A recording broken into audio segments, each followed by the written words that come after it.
Député, la parole est à monsieur François Piquemal. Oui.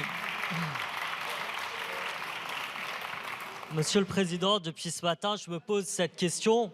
Est-ce que Julien Courbet aurait assez de 10 000 vies pour démasquer les arnaques dont vous faites les victimes aujourd'hui, les mal logés ce soir? Parce que votre proposition de loi, ce qu'elle dit, c'est à 12 millions de nos concitoyens et concitoyennes qu'ils peuvent continuer à se les geler l'hiver, à bouillir l'été et à rester comme ça. Pour qui? Pour le profit des multipropriétaires.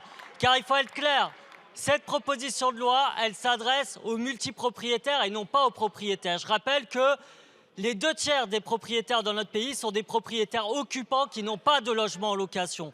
Vous êtes donc là sur une niche très précise qui ne va en rien résoudre ce que monsieur Taché de la Pagerie disait, c'est-à-dire reloger le peuple de France. Vous voulez reloger le peuple de France? Eh bien, pourquoi, en commission des affaires économiques, vous votez contre la revalorisation des APL?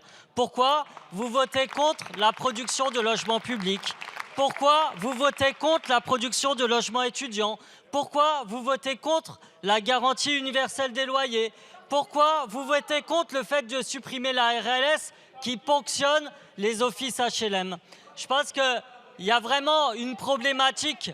Et d'ailleurs, une problématique et une contradiction, parce que Madame Le Pen, moi je suis allé voir votre programme logement de 2022.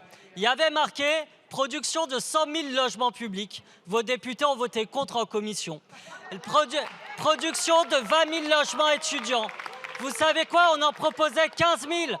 On était moins 10 ans par rapport à vous, vous avez voté contre. Alors ma question, quand je vois le programme aujourd'hui de logement du Rassemblement national, c'est de savoir si c'est Madame Le Pen qui a attiré à elle Monsieur Ciotti ou si c'est la politique ultralibérale de Monsieur Ciotti que le Rassemblement national a rejoint.